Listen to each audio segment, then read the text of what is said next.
Si on n'a pas la reconnaissance des Belges et si les citoyens ne mangent pas de la viande locale, alors on n'a plus qu'à disparaître. Elle est moins bonne qu'avant, elle a moins de goût, oui. Pas plus que ça. Je suis pas plus que ça, quoi. Pas... Mais il a un peu moins de goût.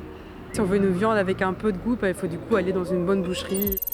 Le blanc-bleu, la viande locale par excellence. 70% des élevages en Belgique sont consacrés au blanc-bleu. C'est dire si les éleveurs comme Michael, Thibaut et Yves-Marie sont déçus et inquiets de ce désamour qui perdure. Ce sont des choses qui m'interpellent, qui me rendent malade parce que mes grands-parents et mes parents étaient agriculteurs. On a toujours essayé de faire de la qualité et voilà, on se pose beaucoup de questions. Ce qu'on a vraiment envie, c'est qu'ils nous fassent confiance sur le travail qu'on fait pour eux. Si on n'a pas la reconnaissance des Belges et si les citoyens ne mangent pas de la viande locale, alors on n'a plus qu'à disparaître. Donc c'est vraiment une incompréhension. Ils sont 150 éleveurs à s'être regroupés en coopérative en suivant un cahier des charges strict. Plus de taureaux, mais que des vaches, minimum de 4 ans et une alimentation saine, régulière. Il y a des céréales, il y a des pulpes sèches. Il y a de la luzerne, il y a du rebullet. Tout ça, c'est du local. Et le lin qui amène les oméga 3. Redorer l'image du blanc-bleu, redonner l'envie d'en consommer, c'est l'objectif de Dany, distributeur auprès des restaurateurs. Ouais, tout d'abord, aujourd'hui, je pense que tout le monde a compris qu'il faut se nourrir le plus localement possible.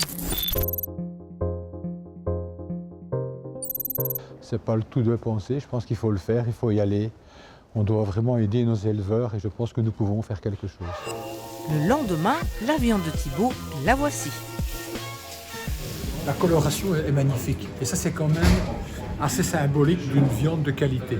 C'est grasse quoi. C'est plus gras, c'est une bête un peu plus âgée, c'est plus rouge, ça colore beaucoup mieux, c'est beaucoup plus appétissant. C'est un atelier cuisine un peu spécial. Invité à la dégustation, des éleveurs, un boucher, mais aussi 3 chefs restaurateurs et non des moindres. J'étais un grand adversaire du blanc-bleu belge. Et c'est pas faute d'avoir essayé maintes et maintes fois. Le problème maintenant, c'est de trouver la stabilité. En clair, que le goût et la tendreté soient constantes. L'objectif est de vaincre, sur notre propre territoire, la concurrence des viandes étrangères. En Belgique, comme les élevages sont plus petits,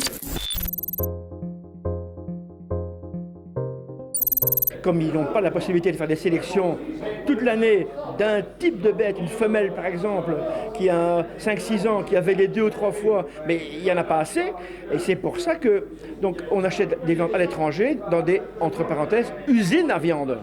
Voilà, parce que... Le cas en Irlande par exemple? Oui, c'est sûrement le cas en Irlande, oui bien sûr. Ils tuent tellement de bêtes de type Angus, bon c'est facile, c'est une viande qui est grasse, facile, persillée, mais ils en tuent tellement qu'ils sélectionnent que les beaux morceaux. On se demande d'ailleurs où vont les autres, mais nous on n'achète que les bons. Et c'est ça la concurrence du blanc-bleu belge en Belgique. Le blanc-bleu belge, qu'en pense un autre chef, Luc Broutard par exemple. Je pense qu'il faut de la viande pour un peu tous les goûts et je pense que l'amateur de steak poêlé, qu'on appelle le steak à la belge ou tout ce qui est steak en sauce, pour moi c'est très bon. Mettre le prix pour une viande meilleure qu'autrefois, mais bien de chez nous et pas d'ailleurs, cela vaut peut-être la peine d'y réfléchir.